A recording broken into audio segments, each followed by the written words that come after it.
ఒకవైపు తీవ్ర వర్షాభావ పరిస్థితుల వల్ల తాగునీటికి ఎద్దడి తప్పేయట్లేదు. దీనిపైన మంత్రులు ఎక్కడికక్కడ సమీక్ష నిర్వహిస్తున్నారు. ముఖ్యంగా తెలంగాణ రాష్ట్ర రాజధాని అయినటువంటి హైదరాబాద్ మెట్రో ఆషాఢ మాసం సందర్భంగా మన కాసం ఫ్యాషన్స్ కిలో చీరలు కొనండి, అరకిలో చీరలు ఉచితంగా పొందండి.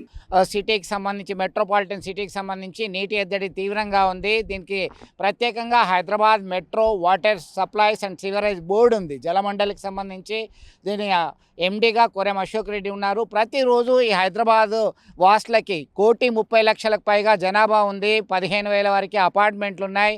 ఇప్పటికే వాటర్ ట్యాంకర్ కావాలనేటువంటి డిమాండ్ ఉంది. ప్రతిరోజు దాదాపు 15,000 వాటర్ ట్యాంకర్లు కావాలని వాళ్ళు ఇండెంట్ పెడుతున్నారు. దానికి సరిపడా విధంగా సప్లై చేసే స్థితిలో లేరు. ఒకవైపు దాదాపు 12 మీటర్ల లోతు డిప్లిక్ట్ అయిపోయింది. వాటర్ లెవెల్ అనేది గ్రౌండ్ లెవెల్ తగ్గిపోయింది. తీవ్రమైనటువంటి వర్షాభావ పరిస్థితులు ఒకవైపు ఉంటే మరొక వైపు తాగునీరు కొరత అనేది స్పష్టంగా హైదరాబాద్లో అత్యధికంగా ఉంది.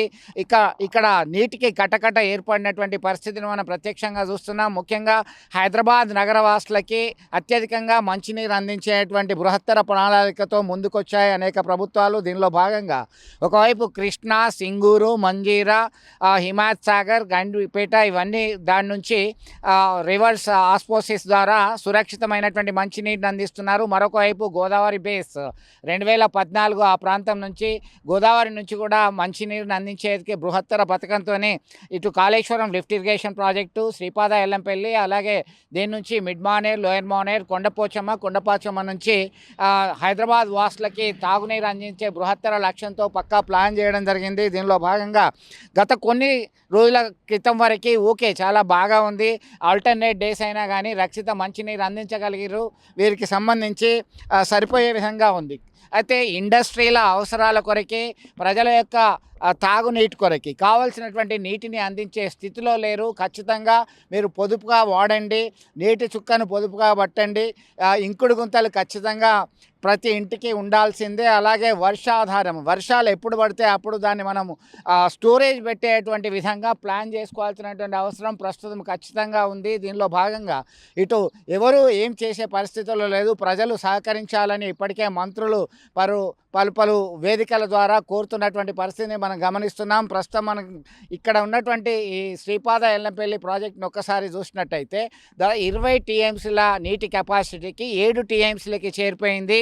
ఇటు మిడ్ మానేర్ ప్రాజెక్ట్కి వచ్చేసరికి మిడ్ మానేర్ ప్రాజెక్టులో 27.5 టీఎంసీలకు గాను 6.5 టీఎంసీలకు చేరిపోయింది. ఇప్పుడు కరీంనగర్లో ఉన్నటువంటి లోయర్ మానేర్ డ్యామ్కి సంబంధించినటువంటి ప్రాజెక్టులో 24.5 టీఎంసీలకు గాను 6 టీఎంసీలకి చేరుకున్నటువంటి పరిస్థితి. ఆల్మోస్ట్ డెడ్ స్టోరేజ్కి చేరిపోయింది. మరొక వైపు కాళేశ్వరం లిఫ్ట్ ఇరిగేషన్ ప్రాజెక్టు ద్వారా నీటిని పంపింగ్ ఎత్తిపోసే విధానంలో భాగంగా ఆడ 3 పిల్లర్లు కుంగిపోవడంతో దాన్ని ఎక్కడికక్కడ యథాతథ స్థితిని కొనసాగుతుంది. వృధాగా నీరు పోతున్నాయని చెప్పేసి ఇటు అధికార ప్రతిపక్షాల మధ్య మాటల యుద్ధం ఒకవైపు కొనసాగుతుంది. ఇవన్నిటిని పక్కన పెడితే సాగునీటి మాట దేవుడెరుగు, తాగునీటికి కటకట తప్పట్లేదు. ప్రజలందరూ సహకరించాల్సిందే. దీనిలో భాగంగానే ఖచ్చితంగా మా జాగ్రత్తలు మేము తీసుకుంటున్నాం.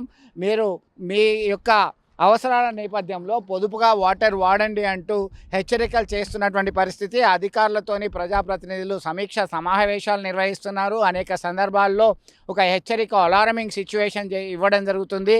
మరికొన్ని రోజుల్లో ఈ వర్షాలు సఫిషియెంట్గా పడకుంటే ఎల్నినో ప్రభావం ద్వారా ఒకవైపు శాస్త్రవేత్తలు హెచ్చరికలు జారీ చేశారు. ఇప్పటికే ఖచ్చితంగా నీటి ఎద్దడి తప్పట్లేదు.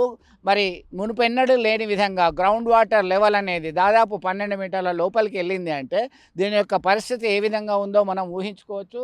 ప్రస్తుతం హైదరాబాద్ మెట్రోపాలిటన్ సిటీకి సంబంధించి స్థిరంగా నివాసం ఉండేటువంటి వాళ్ళ సంఖ్య 1,30,00,000 ఉంటే వచ్చి పోయే వాళ్ళ సంఖ్య ఇంకొక 70 లక్షలు సులభంగానే ఉండేటువంటి అవకాశం ఉంది. వివిధ ప్రాంతాల నుంచి దాదాపు 1,70,00,000 నుంచి 2 కోట్ల మంది జనాభా ఫ్లోటింగ్ యావరేజ్గా అక్కడ ఉన్నటువంటి విధానాన్ని మనం గమనించవచ్చు. ఇక్కడ ఉన్నటువంటి ప్రాజెక్ట్ పరిస్థితి చూస్తే ఒకప్పుడు జలకళతో సంతరించుకున్నటువంటి ఈ ప్రాజెక్టులన్నీ కూడా నీరు లేక వెలవెలబోతున్నాయి. తాగునీరుకి ఖచ్చితంగా సురక్షితమైనటువంటి మంచినీరు కావాలంటే ఉన్నటువంటి నీటిని పొదుపుగా వాడాల్సినటువంటి అవసరం ఉంది. దీనిలో భాగంగానే అనేక సమీక్ష సమావేశాలు, హెచ్చరికలు, సూచనలు, ఆదేశాలు జారీ చేస్తున్నారు. అయినప్పటికీ స్వీయ నియంత్రణ పాటిస్తూ ఖచ్చితంగా నీటిని వేస్టేజ్ చేయకుండా, వృధా పోనీయకుండా ప్రతి ఒక్క నీటి బొట్టు ఖచ్చితంగా పొదుపుగా వాడాల్సినటువంటి అవసరం ఉంది. దీనికి సంబంధించి ఎక్కడికక్కడ మంతనాలు జరుపుతున్నారు.